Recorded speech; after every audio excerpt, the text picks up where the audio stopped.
Hey builders, before we begin today's podcast, I have such exciting news. I can't wait to share it with you. We're doing it again. We are doing a staff alignment summer boot camp 2025, and it's absolutely free. So, over the course of 6 days, we are going to show you how to get your entire staff aligned around your most important initiative in the first 90 days of the school year. So we're going to meet for 6 days, 1 hour a day each day, and we're going to build your plan so that by the time you're done, you will have a plan for how you can get every single person on your staff fully aligned around your most important initiative. Now, if you signed up last year and you missed the boot camp, this is your chance. If you came to the boot camp last year, we have upgraded some things. We've changed some things. We've got new workbooks. You want to come because if you keep hearing this over and over again, it just reinforces it. It gets better every single year. So all you need to do is go to buildershipuniversity.com/bootcamp. That's buildershipuniversity.com/bootcamp to sign up. And I can't wait to see you there. Now you need to hurry because we are starting in 10 days. I think it's like 10 days from now. So make sure you go to buildershipuniversity.com/bootcamp and make sure you sign up. All right, now on with the show. You're listening to the School Leadership Reimagined podcast, episode 321. How do builders like us make a dramatic difference in the lives of our students in spite of all the obstacles we face?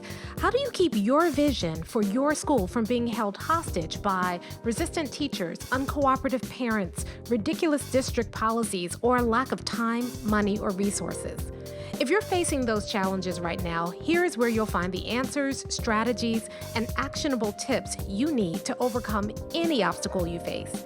You don't have to wait to make a difference in the lives of the people you serve. You can turn your school into a success story right now with the people and resources you already have. Let's get started. Hey builders, welcome to another episode of the School Leadership Reimagined podcast. I'm your host, Robyn Jackson, and today I want to talk about something that I find myself talking about a lot lately, and that's staff alignment. And sometimes I keep thinking, do they really want to hear about staff alignment again? But when I talk to you, I've met several of you at some conferences. Those of you I met at United, it was so great to see you. And those of you I saw at ASCD a couple of weeks ago, people keep saying the same thing, that the big challenge, the big worry for the beginning of the school year is, how am I going to get my staff all on board from the very beginning? And so today I want to talk about that, but from a little bit of a different angle, because I want to talk about the three biggest mistakes that I see people making at the beginning of the school year when they are trying to get their staff aligned.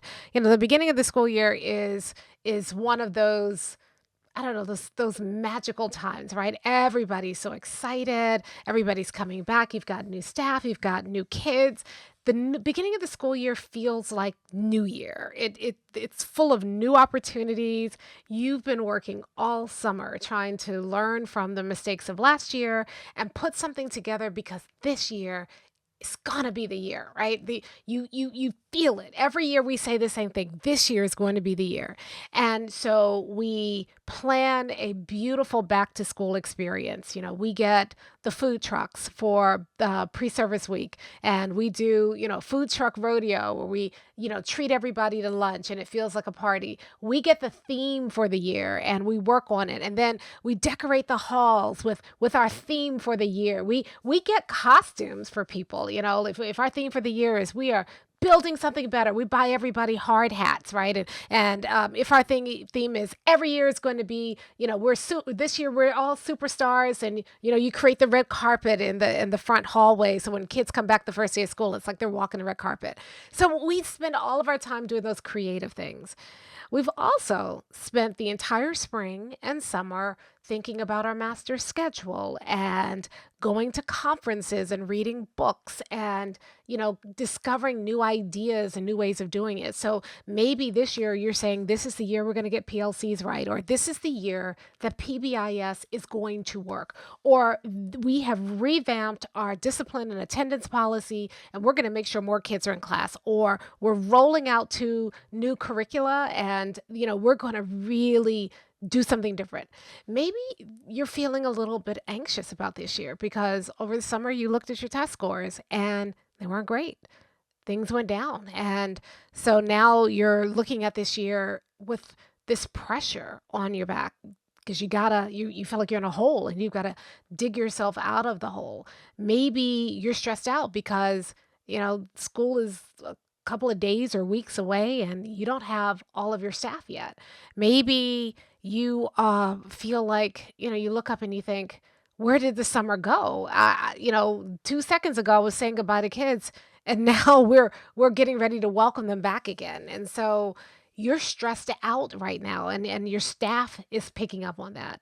And you still haven't ordered the sheet cake for pre-service week and you still don't know what your theme is going to be and you're scrambling and you're in Facebook groups trying to see what other people are doing so that maybe you can come up with an idea.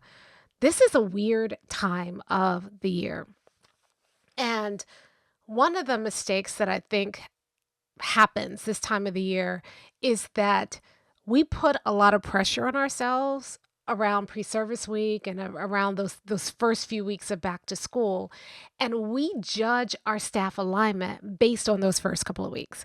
If everybody is excited, we think the staff is aligned.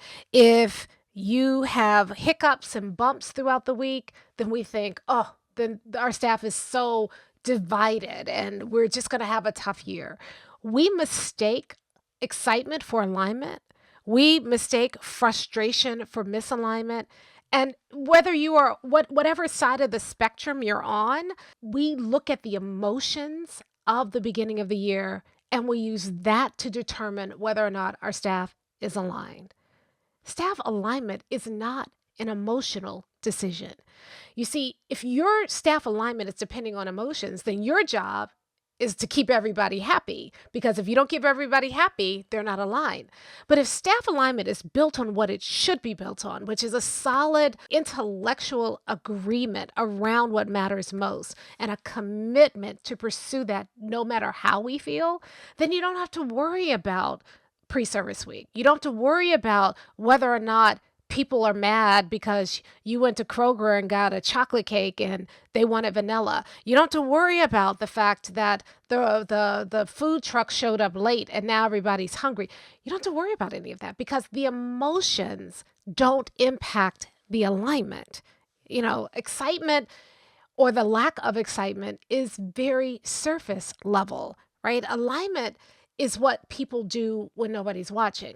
Alignment is what I choose to do when I'm tired, when I'm hungry, when I'm frustrated, when stuff didn't go the way that I wanted it to go, when I'm battling it out with a colleague down the hall, or I disagree, not battling out, but I disagree with a colleague down the hall. Do I choose to still move in the same direction, or do I make the choice to, take my ball and go home because I'm not playing anymore because I don't like what so-and-so said to me? That's where alignment counts. And too many of us are determining or gauging staff alignment based on how people are feeling at the particular moment. True staff alignment works regardless of how people are feeling. So if your alignment plan depends on emotions, then you are probably putting a lot of stress on yourself to be inspirational. Especially, I want to talk to my new principals here. It's somebody, if you're new to the school or new to the role, you're feeling all this pressure. I got to go in on day one and, people are going to be judging me about how I show up on day one. Yes, I agree. That there used to be this commercial, you never get a second chance to make a first impression. But most of us are putting too much pressure on ourselves to make that first impression that we are in many ways undermining our ability to get our staff aligned because we're starting out by trying to make everybody happy, by trying to appease everybody, by trying to, it's this pick me energy that we're bringing into the situation. When you start to realize that staff alignment is not emotional, then it takes the pressure off of you to be the motivator in chief, the inspirer in chief. That's not what's going to create staff alignment. You'll get a temporary bump, but by the end of September, folks, will be right back to where they were, maybe even sooner, because you didn't create alignment. You created excitement. You rode some back to school energy. So if you don't have true alignment, what happens during pre-service week will not last. It won't last. It's ephemeral because it's built on excitement and energy, but not on true alignment, not on true commitment. So, one of the reasons why I spend so much time talking about staff alignment is because so many people, that's what you really want, but you're chasing all this other stuff hoping you're going to get it. And that stuff is great. It feels good. Book the food truck.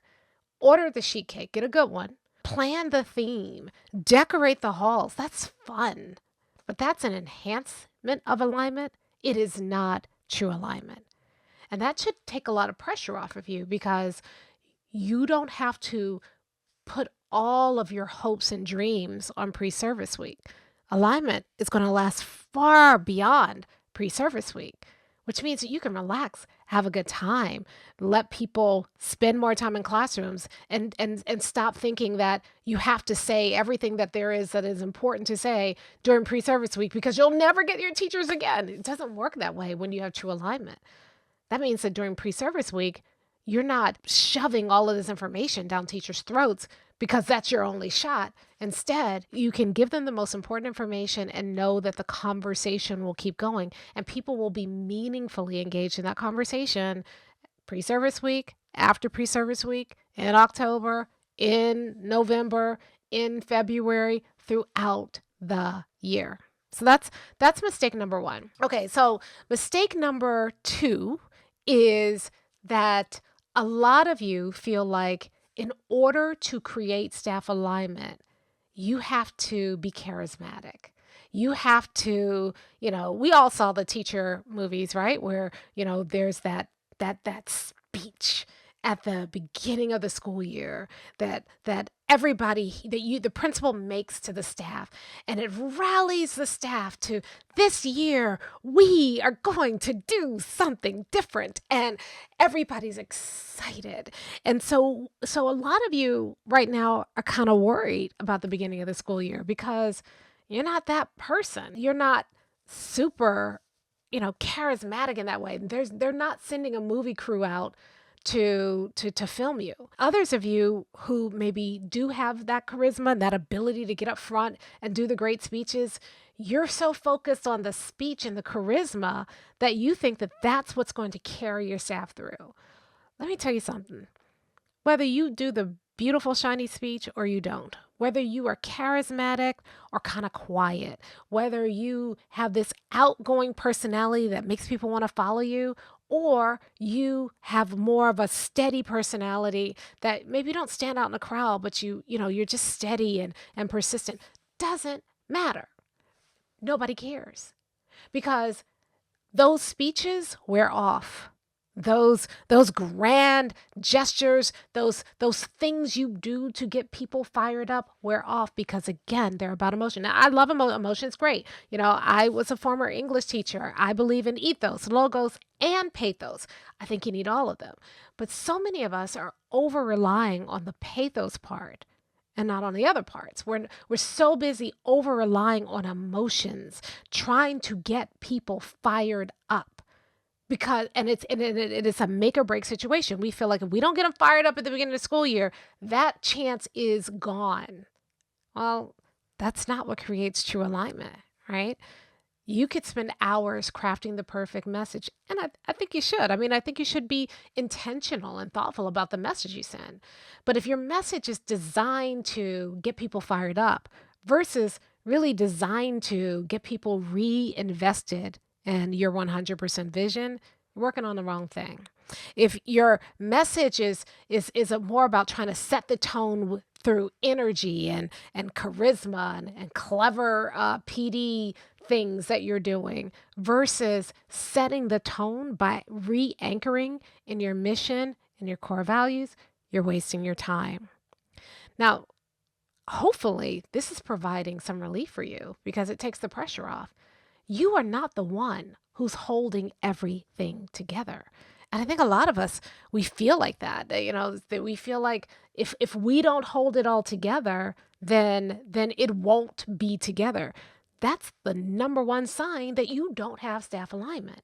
I was talking to a builder in office hours the other day, and she was talking about how she'd met with her building leadership team over the summer, and they were working on tackling some really big problems, challenges that they're facing in their school, and because she has done the work to create true staff alignment, she said, I was sitting in the meeting and she said, I felt downright lazy because I didn't have to drive it.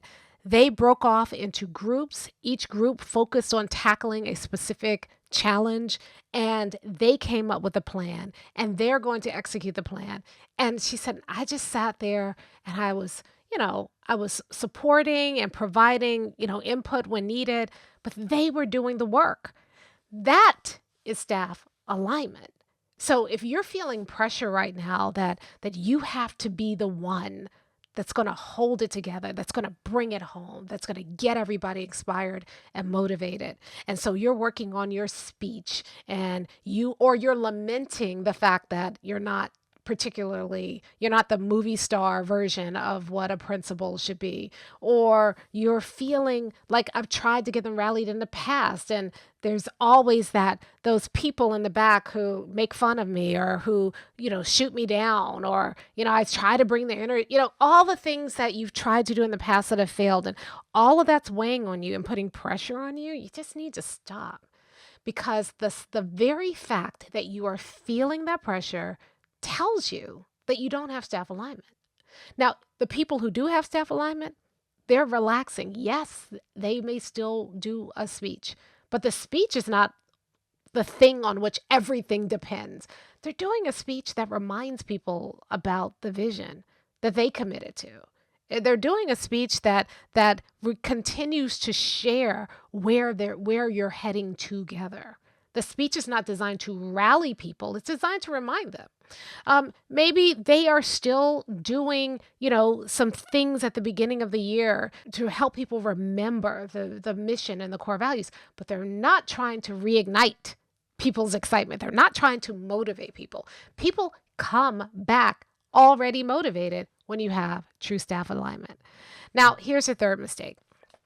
The third mistake is that because we put so much pressure on that pre-service week in particular as our one shot to get our staff aligned, then we blame external forces for what's really an internal drift. So we say things like, I would have had better alignment if the district hadn't snagged one of my PD days, or I would have had better alignment if the district hadn't thrown this curveball at us at the last minute, or would have had better alignment if the district had just let me hire or fire that other teacher so I could hire this great teacher. And so we think that our staff alignment depends on external forces. It's another sign that you don't really have alignment, because if the district's policy can shake your staff, get people unmotivated, get people distracted, you didn't ever have true alignment to begin with. When you have an aligned staff, then whatever the district throws at you, you tackle it together. So I have seen staffs who, same district policy, the district policy hits school A, and they don't have alignment, and the whole pre-service week falls apart. People are complaining and they're mad. The principal's worried about bringing the district thing to them. Then they say, well, we can still do this, and I know the district's taking your time here, but what I'll do is I'll cut my time so that you can have more time in class. And we start doing all of this appeasement, right? To try to, we feel like we have to be the buffer between our staff and the district. That's what happens when you don't have true alignment. It all falls on you. And your climate is susceptible to whatever the district throws at you. When you have true alignment, school B, the district, same policy comes down, and the principal says, here's what's happening. Here's our vision, mission, and core values. How do we make this work for us? And the entire staff feels responsible for figuring it out. Totally different. So pre-service week isn't shot. The principal isn't running around trying to appease people. Hey, listen, I know we promised you 4 hours in your classroom and you only got 30 minutes, but here's a cupcake. No, it doesn't work like that. Instead, when you have true alignment, you find ways to work with what the district throws at you and keep building your vision. So here's the challenge for you. If you are thinking about pre-service week right now and you're starting to stress out a little bit because you're worried and putting the pressure on yourself that you've got to create this magical experience or else alignment just is shot, I want you to stop. That's too much pressure right now. And you've got more important work to do than to be a de facto party planner. But you might like it. Like, so there's some people who are good at it. They get the doily gene. And so they plan these amazing pre-service weeks. But if that's not you, that's okay. Because staff alignment doesn't depend on, whether or not the brownies were right or you got the pinatas that you needed or you had the perfect icebreaker activity, which, by the way, most people hate anyway and would just rather you just get to the business so they can get in their classrooms. That's another podcast, okay? So you don't need that pressure on yourself. And you certainly don't need to feel like you're the one that has to manufacture staff alignment from thin air by making sure you have the right inspirational speech or the right motivational activities. Take that pressure off of you. And you can't control what's going to happen with the district. So stop worrying about whether or not that's going to throw everything off. Instead, what you should be doing is thinking about, how do I build real alignment from day one so that when people come back, I don't have to manufacture their enthusiasm. They bring it with them. I don't have to generate their motivation. They come already motivated. I don't have to worry about what's going to happen at the district because whatever it is, we will figure it out together. That's what true staff alignment gets you. So I want to ask you, are you making any of these mistakes right now? And if you are, and you say, yeah, I can see myself, I am doing that, then you need to come join me for the Staff Alignment Bootcamp. We're going to show you how to do things differently this year.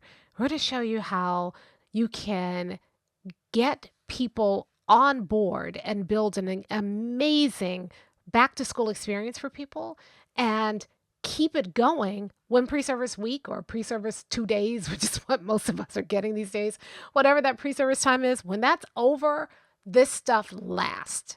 In fact, I'm going to show you how to build a staff alignment plan that gets your entire staff fully aligned around one initiative that you want to get through this year in the first 90 days. And so I want to invite you to join. It's absolutely free. This is one of my favorite things to do because it allows people to, it allows me a chance to go deep with you. We're going to spread it over 6 days with a break in between so that you have time to process and apply these things. So we are getting started on, I think it's July 27th, the Sunday, whatever that Sunday is in July. And we're going to go 6 days through, 1 hour a day for 6 days. You can spare 1 hour a day, right? Because it's not sit and get. You're doing work every single day. We're working on another piece of this puzzle so that by the time you're done, you will know exactly how to get your staff aligned in the first 90 days of the school year, which means that you can start out strong and get people, drive the excitement, enthusiasm from the beginning of the school year, but build a foundation underneath it so that it lasts long after the school year begins. Go to buildershipuniversity.com/bootcamp. That's buildershipuniversity.com/bootcamp. Grab your free spot. We have a limit, right? And last year, we had over 1,000 people join us for this boot camp, so you do not want to miss out. So again, buildershipuniversity.com/bootcamp. Now, next time we come together, I'm going to, kind of finish this arc about staff alignment, and I'm going to talk to you about what does it really mean? 90 days? Why 90 days? Why can't I have staff alignment day one? Well, is it really possible to have 100% staff alignment in the next 90 days? I'm going to tackle that 90-day part of it, and I'm going to show you exactly how we're going to do it. And so join me then. In the meantime, this week, I want you to take the pressure off yourself and stop trying to rely on excitement and energy and motivation or thinking that you have to produce it in order to create true staff alignment. Instead, be more intentional about how you plan pre-service this year and start doing things that are going to build true staff alignment, like a builder. I'll talk to you next time. Hey, if you're ready to get started being a builder right away, then I want to invite you to join us at Buildership University. It's our exclusive online community for builders just like you, where you'll be able to get the exact training that you need to turn your school into a success story right now with the people and resources you already have. Inside, you'll find our best online courses, live trainings with me, tons of resources, templates, and exemplars, and monthly live office hours with me where you can ask me anything and get my help on whatever challenge you're facing right now. If you're tired of hitting obstacle after obstacle and you're sick of tiny little incremental gains each year, if you're ready to make a dramatic difference in your school right now, then you need to join Buildership University. Just go to buildershipuniversity.com and get started writing your school success story today.